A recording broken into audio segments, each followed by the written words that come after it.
घुंघरू एक किसान था। वो अकेले अपने खेत पर किसानी करके थक जाता था। ऐसे ही एक रात वो थका हारा अपने घर आता है। तभी उसकी पत्नी नीलम उससे कहती है, अरे क्या हुआ है, बहुत थके थके नजर आ रहे हो। लगता है कि आज खेत में बहुत ज्यादा ही काम था। हाँ नीलम, खेत में बहुत सारा काम पड़ जाता है और मैं अकेले ही सारा काम नहीं कर पाता। बहुत थकावट हो जाती है। अरे तो मेरी बात मानो तो अपने लिखित में एक लड़का रख लो। कम से कम जिस दिन तुम ना रहोगे उस दिन तुम्हारा काम वो संभाल लेगा। तुम्हारी बात तो ठीक है, पर आजकल के जमाने में कोई किसी दूसरे के काम को उतनी शिद्दत से नहीं कर पाता जितना वो खुद करता है। अरे तो फ्री में थोड़ी ना रखोगे तुम उसे, पैसे दोगे ना। कम से कम हमारा काम ना समझ के ही सही, लेकिन वो अपना दिहाड़ी कमाने के हिसाब से तो काम करेगा ना। तुम्हारी बात बिल्कुल ठीक है। मैं अगले दिन से ही अपने लिए कोई एक लड़का ढूंढना शुरू कर देता हूँ। पत्नी के कहने पर घुंघरू इस बारे में सोचने लगता है और वो अगले ही दिन अपने काम करवाने के लिए एक लड़का ढूंढने लगता है। तभी वहाँ उसके पास एक हीरा नाम का लड़का आता है। हीरा बहुत ही आलसी था। ऐसे ही एक दिन घुंघरू हीरा से बोलता है, हीरा, मैं जरा शहर जा रहा हूँ, तो तू मेरी गैर मौजूदगी में सारा काम संभाल लेना। और हाँ, आज का काम खत्म हो जाना चाहिए क्योंकि अगले दिन खेत में हमें बीज बोना है। हाँ मालिक, आप चले जाइए, मैं अकेले सारा काम कर लूंगा। वैसे भी काफी सालों का अनुभव है मेरे पास। 8 घंटे के काम को 5-6 घंटे में निपटा देता हूँ। अच्छा ठीक है, तुम ध्यान से काम करना। अब मैं जा रहा हूँ। भूख लगे तो खाना रखा हुआ है, खा लेना। घुंघरू हीरा को काम समझाकर वहां से चला जाता है। जिसके बाद हीरा अकेले ही खेत में काम करने लगता है। ऐसे ही शाम को जब घुंघरू खेत में आता है तो देखता है कि खेत का आधे से ज्यादा काम पड़ा हुआ है। ये देखकर घुंघरू को गुस्सा आता है और वो हीरा से बोलता है, अरे हीरा, ये सब क्या है? आधे से ज्यादा काम तो यूं ही पड़ा है। तुमने आज काम नहीं किया क्या?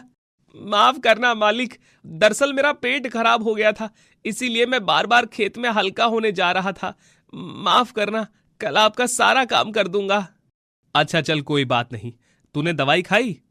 नहीं नहीं मालिक, मेरा पेट जिंदाबाद, अपने आप ठीक हो जाता है।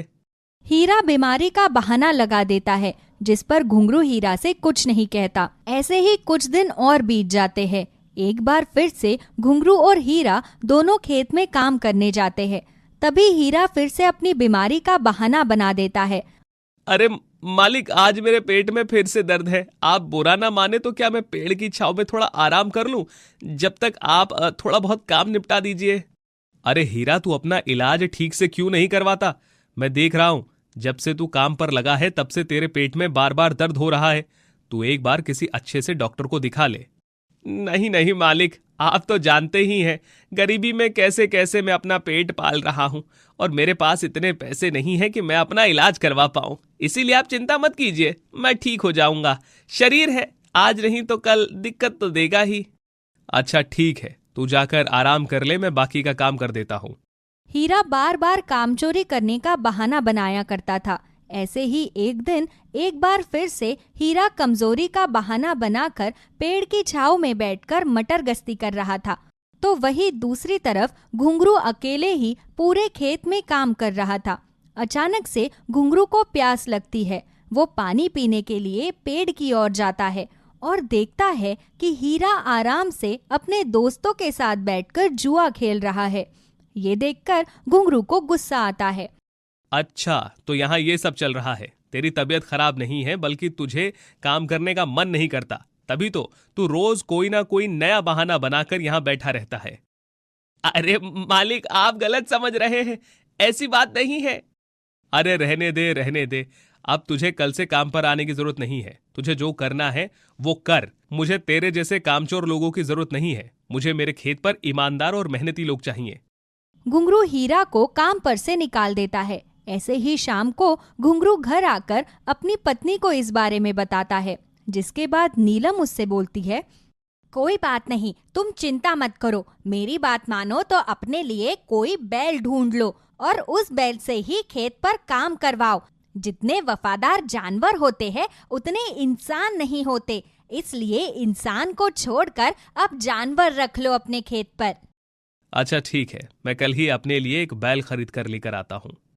ऐसे ही अगले दिन घुंघरू अपने लिए एक बैल खरीदने जाता है, जहाँ बहुत सारे सुंदर सुंदर बैल रखे हुए थे। एक बैल जो कि थोड़ा सा अनोखा था, उसके 2 पैर थे। इस बैल के 2 पैर देखकर घुंघरू बैल बेचने वाले से बोलता है, अरे भैया, ये क्या, इस बैल के 2 पैर क्यों हैं? अरे भैया रहने दो, ये बैल वैसे ही खराब है, किसी काम का नहीं है, क्योंकि इसके 2 पैर हैं और ये लंगड़ा है, लंगड़ा कर चलता है, इसीलिए कोई भी इसे खरीदने को तैयार नहीं है। आप दूसरा बैल देख लो, बहुत सारे बैल हैं यहाँ पर।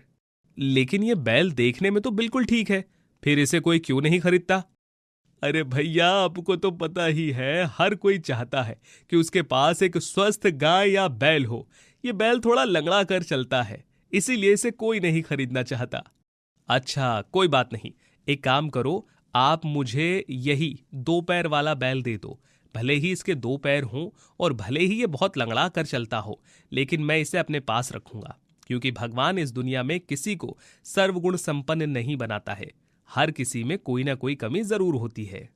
घुंघरू वही 2 पैर वाला बैल खरीद लेता है और उसे अपने घर ले आता है।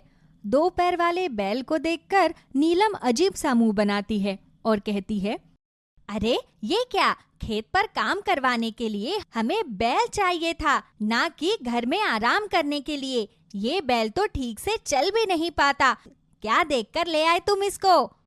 पता नहीं क्यों मेरा दिल बार बार इसी बैल पर आ रहा था। हर कोई इसकी कमी देखकर इसे छोड़कर चला जाता था, लेकिन मैं चाहकर भी खुद को नहीं रोक पाया और मैंने इसे खरीद लिया। अब चाहे ये मेरे काम आए या ना आए, लेकिन मैं ही इसकी देखरेख करूंगा। तुम भी गजब पागल हो, कैसी बच्चों वाली बातें कर रहे हो। जब ये बैल हमारे किसी काम का ही नहीं रहेगा तो इसे खरीदने का क्या ही मतलब बनता है। मेरी बात मानो तो इसे वापस कर दो और दूसरा बैल खरीद लो।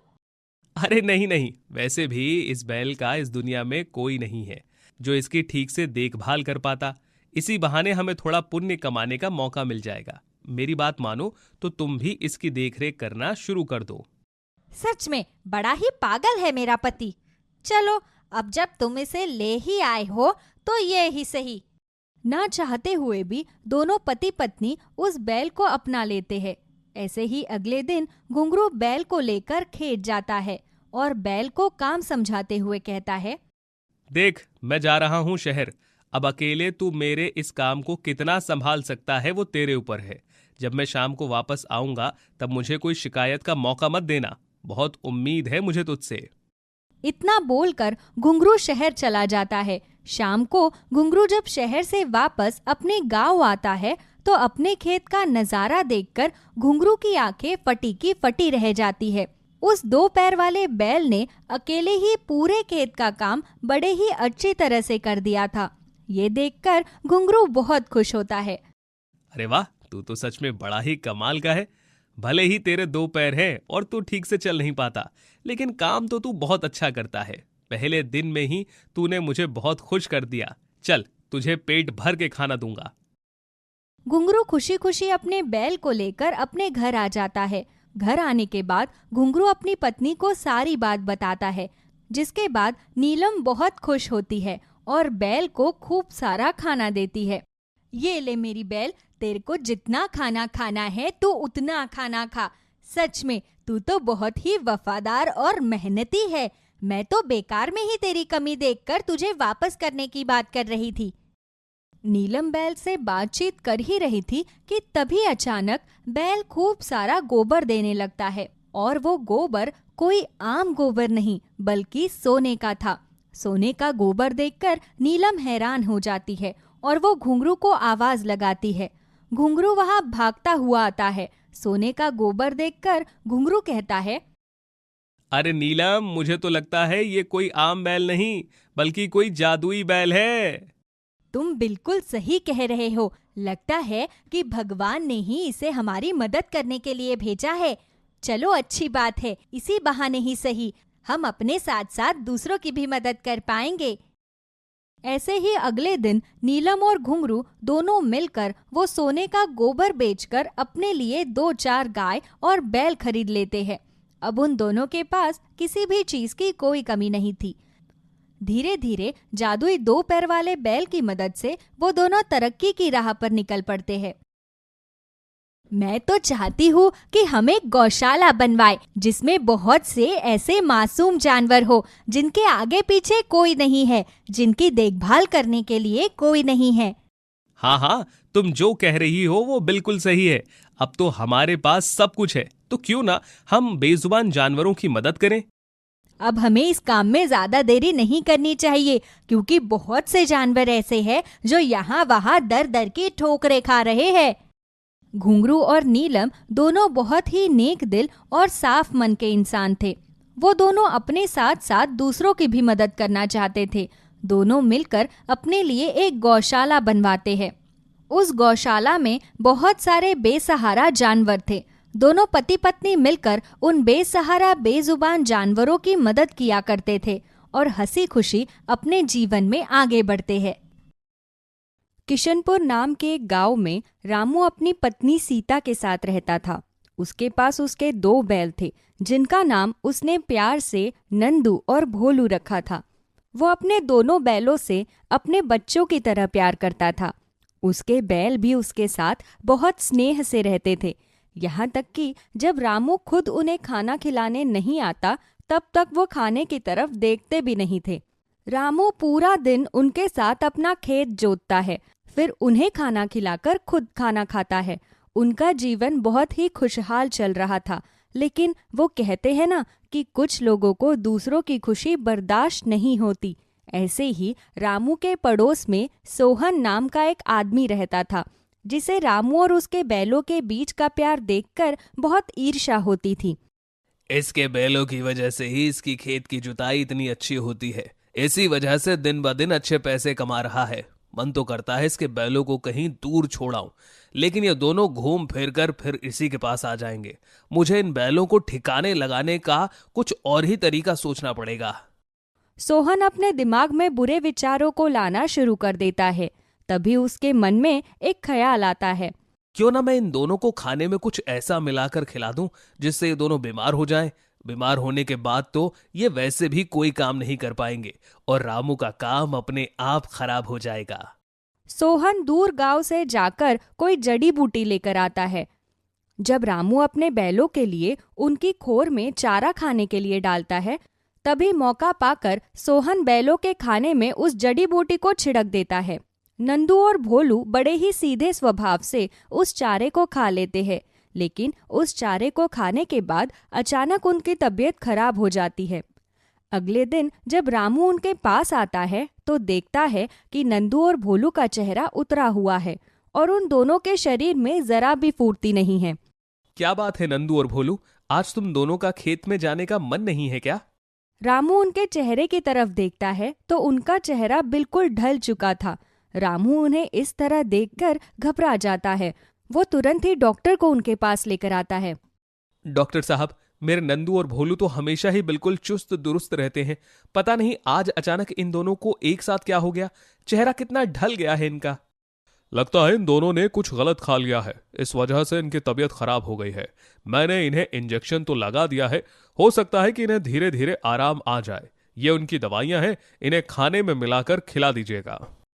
डॉक्टर उन्हें दवाई देकर वहां से चले जाते हैं। रामू उन्हें खाने में मिलाकर दवाई देने की कोशिश करता है, लेकिन वो दोनों खाने को देखते ही नहीं बल्कि अपना मुंह मोड़ लेते हैं। तो रामू अपने हाथ में दवाई लेकर उन्हें दवाई खिला देता है, लेकिन दवाई खाने के बाद भी उन दोनों की सेहत में कोई सुधार नहीं आता, बल्कि हर रोज उनकी सेहत ढलती ही जा रही थी।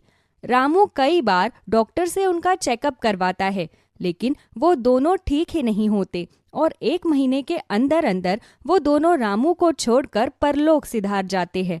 उनकी मृत्यु का दुख रामू को अंदर ही अंदर खाया जा रहा था। उनके बिना रामू के गले से खाने का एक निवाला भी नहीं उतर रहा था। आप अब कब तक इस तरह भूखे प्यासे बैठे रहेंगे जी? कुछ खाना खा लीजिए। देखिए तो आपके शरीर में कितनी कमजोरी आ गई है। ऐसा ही रहा तो आप बीमार हो जाएंगे। तुम अभी कुछ मत कहो, मेरा कुछ भी खाने का मन नहीं कर रहा। ना जाने मेरे भोलू और नंदू को ऐसा क्या हुआ कि दोनों एक साथ ही चल बसे। ना जाने मेरे बच्चों को आखिर किसकी नजर लग गई। ये कहते हुए रामू की आंखों में आंसू आ जाते हैं। उसका पड़ोसी सोहन उसकी खिड़की के पास छिपकर उसे ऐसे परेशान देखता है तो अंदर ही अंदर उसे बहुत खुशी मिलती है। मैंने तो इसके बैलों को बीमार करने के लिए वो जड़ी बूटी उनको खिलाई थी, लेकिन वो जड़ी बूटी तो कुछ और ही कमाल कर गई। अच्छा हुआ दोनों मर गए। अब इसके पास अपना खेत जोतने के लिए कोई भी बैल नहीं है। अपने बैलों की मदद से ये बहुत पैसे कमा रहा था। अब इसकी अकल ठिकाने आ जाएगी। महीने बीत जाते हैं, लेकिन रामू के मन से उसके बैलों के चले जाने का दुख खत्म नहीं होता। उसकी पत्नी ऐसे समय में उसे बहुत संभालती है। धीरे धीरे करके रामू सामान्य होने की कोशिश करता है। तभी एक दिन उसकी पत्नी उससे कहती है, सुनिए जी, बहुत दिन हो गए हैं, अपने खेत में नए बीज नहीं बोए। आप शहर जाकर फसल के लिए कुछ बीज और खाद ले आइए, नहीं तो आने वाले समय में हमारे पास पैसों की बहुत तंगी हो जाएगी। ठीक है सीता, मैं कल सुबह ही शहर के लिए निकल जाऊंगा। अगली सुबह रामू खेत का सामान लेने के लिए शहर निकल जाता है। वो शहर से सामान खरीद कर लौट ही रहा होता है कि तभी उसे रास्ते में भूख लग जाती है। वो एक पेड़ के नीचे बैठकर अपनी पोटली खोलकर वहां खाना खाने लगता है। तभी वहां से गुजरते हुए एक साधु महाराज उसके पास आते हैं। बेटा, अगर तुम बुरा ना मानो तो मैं तुमसे एक बात पूछना चाहता हूं। क्यों नहीं साधु महाराज, पूछिए ना। बेटा, मैं बड़ी देर से भ्रमण कर रहा हूं। मैंने बहुत जगह पर बिना लहसुन और प्याज का वैष्णव खाना ढूंढा, लेकिन मुझे कहीं भी वैष्णव भोजन नहीं मिला। अगर तुम्हारा खाना बिना लहसुन और प्याज का है तो क्या मैं इस खाने में से थोड़ा सा खाना खा सकता हूं? हाँ साधु महाराज, इस खाने में लहसुन प्याज नहीं है। मैंने दूसरे डिब्बे में से खाना नहीं खाया है, वो जूठा नहीं है, इसीलिए आप दूसरे डिब्बे का खाना खा लीजिए। साधु महाराज उसके पास बैठकर खाना खाने लगते हैं। तभी वो देखते हैं कि रामू बेमन से खाना खा रहा है। वो बहुत उदास लग रहा था। बेटा, तुम बहुत परेशान लग रहे हो। अगर कोई बात हो तो मुझे बता सकते हो। रामू को अपने बैलों की याद आ रही थी। वो साधु महाराज को सारी बात बताता है। तभी साधु महाराज को अपनी दिव्य दृष्टि से कुछ ज्ञात होता है। वो रामू से कहते हैं, बेटा, मैं अपनी दिव्य दृष्टि से देख रहा हूं कि वो दोनों बैल इस दुनिया में पुनर्जन्म ले चुके हैं। वो दोनों भी तुम्हें ही ढूंढ रहे हैं। तुमने मुझ भूखे साधु को खाना खिलाकर बड़ा ही पुण्य का काम किया है। इसीलिए मैं तुम्हें आशीर्वाद देता हूं कि तुम्हें तुम्हारे बैल जल्दी मिल जाएंगे। साधु महाराज की बात सुनकर रामू बहुत खुश होता है। वो उनका आशीर्वाद लेकर अपना सामान उठाकर वहां से चला जाता है। वो रास्ते से जा ही रहा होता है कि तभी उसे पीछे से किसी बैल की आवाज सुनाई देती है। वो जैसे ही पीछे मुड़कर देखता है तो उसके सामने एक 2 मुंह वाला बैल खड़ा होता है। अरे, 2 मुंह वाला बैल? ऐसा बैल तो मैंने अपनी जिंदगी में पहले कभी नहीं देखा। ये बैल तो बड़ा विचित्र है। रामू ऐसा कह ही रहा होता है कि तभी वो 2 मुंह वाला बैल चलता हुआ रामू के पास आकर रुक जाता है। रामू अपने झोले में से बची हुई 2 रोटियां निकालकर उसे खिला देता है। 2 मुंह वाला बैल भी बड़े ही प्यार से रामू के हाथ से उन रोटियों को खा लेता है। तुम दोनों को देखकर मुझे अपने नंदू और भोलू की याद आ गई। वो दोनों भी इसी तरह मेरे हाथ से प्यार से खाना खाते थे। ये कहते हुए रामू की आंखें भर आती है। तभी उसे उस बैल की आवाज आती है, मालिक, हम नंदू और भोलू ही हैं। ये हमारा पुनर्जन्म है। इस जन्म में भगवान ने हमें अलग अलग शरीर देने के बजाय एक ही शरीर दिया है। मैं नंदू और ये भोलू, हम दोनों कब से आपको ही ढूंढ रहे हैं। हमें आपकी बहुत याद आ रही थी। 2 मुंह वाले बैल की बात सुनकर रामू को साधु महाराज की कही हुई बात याद आती है। वो उस 2 मुंह वाले बैल को अपने सीने से लगा लेता है। मालिक, आप हमें जल्दी से घर ले चलिए। हमें माँ की बहुत याद आ रही है। माँ जब हमारे लिए चूरमा बनाती थी तो अपने हाथों से बड़े प्यार से खिलाती थी। हमें उनके पास ले चलिए। तुम्हारी माँ भी तुम्हें बहुत याद करती है। मैं अभी तुम्हें घर लेकर चलता हूँ। रामू जल्दी से उन्हें अपने घर वापस लेकर आता है। वो सीता को सारी बात बताता है तो सीता 2 मुंह वाले बैल को गले लगाकर उन्हें खूब लाड प्यार करती है। वो उनके लिए चूरमे के लड्डू बनाकर उन्हें खिलाती है। लेकिन तभी 2 मुंह वाले बैल की नजर रामू के खेत पर पड़ती है, जो बिल्कुल बंजर हो चुका था। मालिक, आपका ये खेत तो बिल्कुल बंजर हो गया, लेकिन आप चिंता मत कीजिए, भगवान ने इस जन्म में हमें जादुई शक्तियां दी हैं, इसीलिए हम अपनी जादुई शक्तियों से आपके इस खेत को फिर से हरा भरा बना देंगे। जादुई दो मुंह वाला बैल अपनी आंखों को बंद करता है। तभी उनके शरीर से एक सुनहरी रोशनी निकलकर रामू के खेत की ओर जाती है। तभी देखते ही देखते रामू का खेत पहले की तरह ही बिल्कुल हरा भरा हो जाता है। हम दोनों हमेशा से चाहते हैं कि आप और माँ एक बहुत ही आलीशान घर में रहो। उस समय तो हम आपके लिए कुछ नहीं कर सकते थे, लेकिन अब हम आप दोनों के लिए एक नया घर बनाना चाहते हैं। जादुई दो मुंह वाला बैल फिर से अपनी आंखें बंद करके जादू करते हैं तो रामू का पुराना घर एक बहुत ही बड़े और सुंदर घर में बदल जाता है। रामू अपने बैलों को वापस पाकर बहुत खुश होता है, लेकिन कुछ समय बाद जब उसका पड़ोसी सोहन उसके घर के बाहर से गुजरता है तो उसके घर को नया चमचमाता हुआ देखकर और उसके खेत को हरा भरा देखकर उसके तन बदन में आग लग जाती है। तभी उसकी नजर राजू के आंगन में बंधे उस दो मुंह वाले बैल पर पड़ती है। अरे ये भला कैसा बैल है? मैंने तो आज तक अपनी जिंदगी में दो मुंह वाला बैल नहीं देखा। यही रामू को अमीर बना रहा है। लेकिन कोई बात नहीं, जिस तरह मैंने पहले इसके बैलों को मारकर इससे इसकी सारी खुशियां छीन ली थी, इस बार भी मैं इसके साथ ऐसा ही करूंगा। अपनी ईर्ष्या की वजह से सोहन फिर से दूर गांव से जाकर उस जड़ी बूटी को लेकर आता है, लेकिन इस बार जैसे ही वो जादुई दो मुंह वाले बैल के खाने में उस दवाई को मिलाने जाता है, तभी वो उसे पहचान लेते हैं, क्योंकि वो जानते थे कि सोहन की वजह से ही पिछले जन्म में उन दोनों की मृत्यु हुई थी। सोहन जैसे ही उनके पास आता है, तभी जादुई दो मुंह वाला बैल उस पर प्रहार कर देता है। उसके प्रहार से सोहन रामू के घर से बहुत दूर जाकर गिरता है। उसे इतनी तेज चोट लगती है कि वो कभी रामू के घर की तरफ देखता भी नहीं है। वो समझ जाता है कि अगर इस बार उसने जादुई दो मुंह वाले बैल के साथ कुछ भी गलत करने का प्रयास किया तो इस बार वो उसे नहीं छोड़ेंगे, इसलिए वो कभी गलती से भी अब उस तरफ नहीं जाता। उस दिन से जादुई दो मुंह वाला बैल हमेशा रामू के आंगन में रहता है और वो सभी लोग खुशी खुशी मिलजुल कर अपनी जिंदगी व्यतीत करते हैं।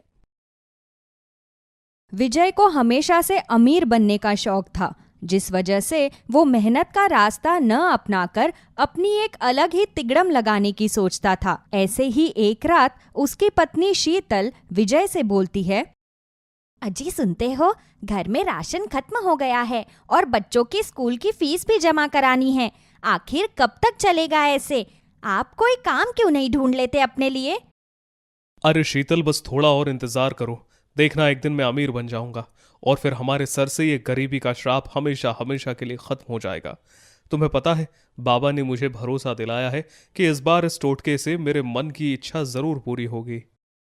देखिए, अगर टोना टोटका करके इंसान अमीर बन पाता तो किसी को आज के टाइम पर मेहनत करने की जरूरत ही नहीं थी। फिर क्यों लोग बाजार में सब्जियां बेचकर पैसे कमाते हैं या फिर मेहनत मजदूरी करते हैं? बात को समझने की कोशिश करो। इन चक्करों में पड़कर आपको कुछ नहीं मिलने वाला। तुम अपनी बकवास बंद करो। अगर मेरा साथ नहीं दे सकती हो तो कम से कम ऐसी फालतू की बातें मत करो। एक बार जो मैंने ठान लिया उसे मैं पूरा करके ही रहता हूं, फिर चाहे उसके लिए मुझे कुछ भी क्यों ना करना पड़े। विजय की बड़ी बड़ी बातें सुनकर शीतल परेशान हो जाती है। विजय तुरंत घर से बाहर निकल जाता है और घर की परेशानियों को भूलकर फिर से अमीर बनने के लिए एक तांत्रिक बाबा के पास जाता है। बाबा, अब तो लगभग 15 दिन बीत चुके हैं। आखिर कब अमीर बनूंगा मैं? कब मेरे हाथ वो खजाना लगेगा जिससे मेरी तकदीर ही बदल जाएगी? शांत हो जा बच्चे, मैं जानता हूं कि तू अपनी गरीबी से बहुत परेशान है। तेरे जैसे लोग अक्सर मेरे पास आते हैं। हर चीज को पूरा होने में समय लगता है, जैसे एक मकान को बनने में समय लगता है, ठीक उसी तरह से टोने टोटके को अपना असर दिखाने में भी थोड़ा सा वक्त लगता है। लेकिन बाबा, आपने तो मुझे 15 दिन का समय दिया था और अब तो लगभग 1 महीने का समय निकल चुका है। आखिर कब बनूंगा मैं अमीर? अगर तुम 2 दिन के अंदर अमीर बनना चाहते हो तो तुम्हें एक बैल की बलि चढ़ानी होगी।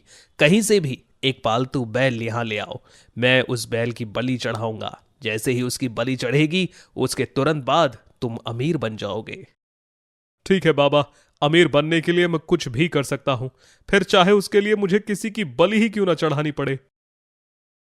विजय अब बैल को यहाँ वहाँ ढूंढने लगता है, लेकिन उसे कहीं भी किसी का बैल नहीं मिलता। बेचारा परेशान होकर एक नदी किनारे बैठ जाता है। हे भगवान, मुझे कोई तो रास्ता दिखा।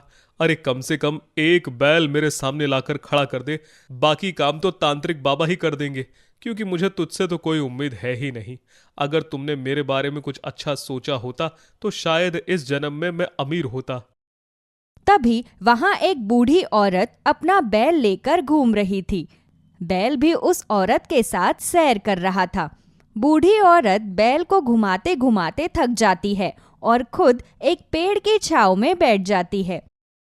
ये अच्छा मौका है, ये बुढ़िया यहाँ पर आराम कर रही है, तब तक मैं इस बैल को किसी तरह से यहाँ से ले जाऊंगा और सीधा बाबा की गुफा में छोड़ दूंगा और इसकी बलि चढ़ाकर मैं अमीर बन जाऊंगा।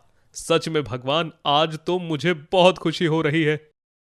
विजय मौका देखकर बैल के पीछे पीछे घूमना शुरू कर देता है।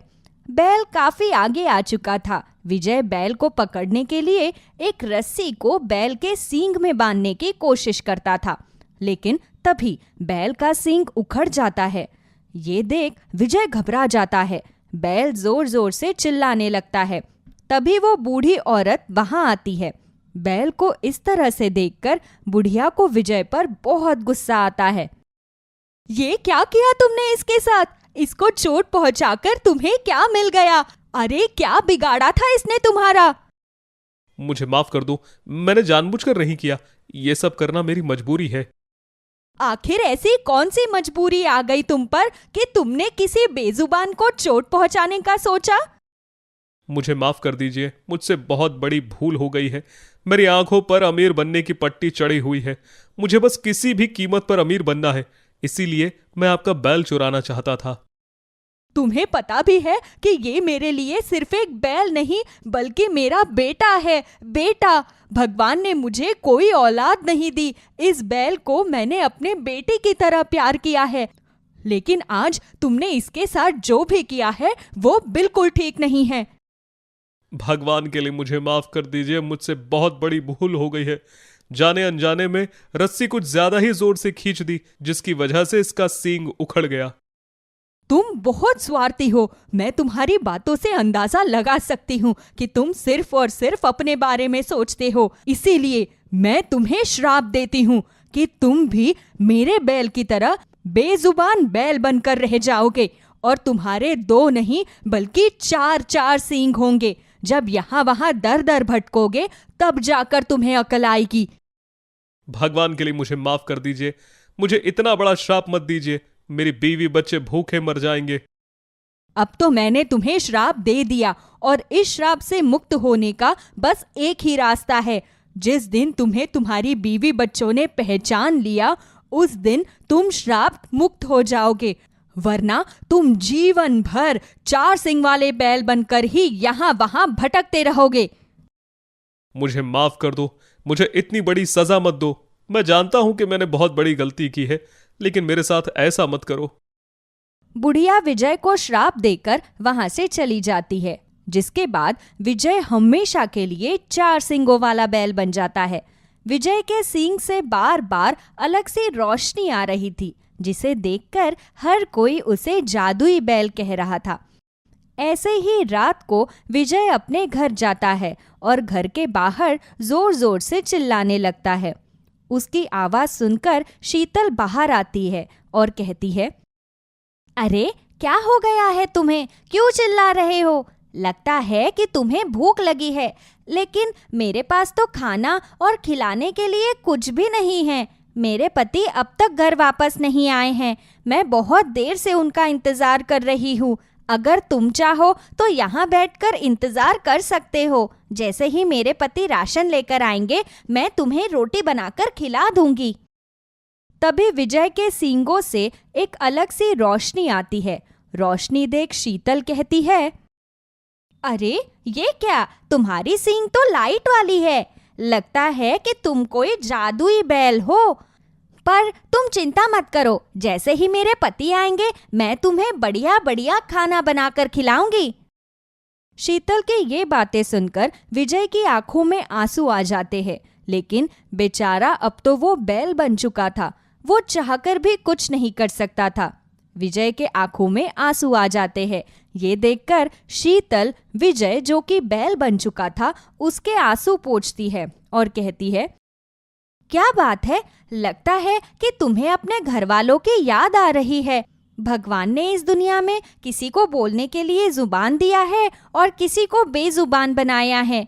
तुम तो चाहकर भी अपनी बात किसी को नहीं बता सकते, लेकिन न जाने क्यों मैं तुम्हारी परेशानी समझ पा रही हूँ। तुम चिंता मत करो, मैं हूं ना तुम्हारे साथ, तुम यहीं बैठो, थोड़ी ही देर में मेरे पति आते ही होंगे। शीतल रात भर अपने पति का इंतजार कर रही थी। देखते ही देखते 2 दिन बीत जाते हैं। विजय का कुछ भी अता पता नहीं था। शीतल को विजय की चिंता होने लगती है। हे भगवान, आखिर मेरे पति कहाँ चले गए हैं? मुझे उनकी चिंता हो रही है। 2 दिन बीत चुके हैं, लेकिन वो अभी तक घर नहीं आए हैं। आखिर मैं क्या करूं? मैं कहाँ जाऊं? कहाँ ढूंढूं उनको? शीतल यहाँ वहाँ अपने पति को ढूंढने लगती है। देखते ही देखते शीतल पूरे गांव में अपने पति को तलाश लेती है, लेकिन उसे उसका पति कहीं नहीं मिलता। थक हार कर शीतल पुलिस स्टेशन में विजय की गुमशुदगी की रिपोर्ट लिखवाती। पुलिस भी विजय को ढूंढने में लगी हुई थी, लेकिन विजय का कोई अता पता नहीं था। हताश परेशान होकर शीतल घर आती है। तभी शीतल देखती है कि वहीं पर 4 सींगों वाला बैल फिर से शीतल के घर के बाहर खड़ा है। शीतल बैल के पास जाती है और उसे गले लगा लेती है और कहती है, मैं बहुत परेशान हूँ। मैंने अपने पति को न जाने कहाँ कहाँ नहीं ढूंढा, उनका कोई अता पता नहीं है। कहीं उनके साथ कोई अनहोनी तो नहीं हो गई ना? क्या करूँ मैं? कहाँ ढूंढूं उनको? शीतल को इस तरह रोता हुआ देखकर विजय भी बुरी तरह से रोने लगता है। तभी विजय जमीन पर बैठ जाता है और अपने सींग से अपना नाम लिखने की कोशिश करता है। बार बार कोशिश करने के बाद आखिरकार विजय अपने सींग से जमीन पर विजय लिख देता है। ये देख शीतल की आंखें फटी की फटी रह जाती है और वो समझ जाती है कि ये बैल कोई और नहीं बल्कि उसका पति है। हे भगवान, मैं जो समझ पा रही हूँ क्या वो सच है? ये आप ही हो क्या? शीतल के इतना बोलते ही विजय ठीक हो जाता है और वो फिर से इंसान बन जाता है। ये देख शीतल रोते हुए अपने पति से कहती है, आखिर ये सब क्या है? मेरी तो कुछ भी समझ में नहीं आ रहा। शीतल, ये सब कुछ मेरे बुरे कर्मों का नतीजा है। मैं तुम्हें सारी बात बताता हूँ। विजय अपनी पत्नी को सारी बात बताता है, जिसके बाद शीतल विजय से कहती है, अब समझ में आया आपको कि मैं आपको हमेशा मेहनत करने के लिए क्यों कहती थी। टोना टोटका करके इंसान कभी अमीर नहीं बन सकता। अगर जीवन में कामयाबी हासिल करनी है तो इंसान को मेहनत करनी पड़ती है। आज आपकी वजह से आपको ये सब कुछ झेलना पड़ा और आपके साथ साथ पूरा परिवार भी परेशान हुआ। हाँ शीतल, मुझे अपनी गलती का एहसास हो चुका है। मैं बहुत स्वार्थी हो चुका था। मुझे बस खुद को अमीर बनाना था, फिर चाहे उसके लिए मुझे कुछ भी क्यों ना करना पड़े। इसीलिए मैंने गलत रास्ता चुना। अब मुझे समझ में आया कि गलत रास्ता हमेशा गलत मंजिल तक ले जाता है। विजय को अपनी गलती का एहसास हो जाता है।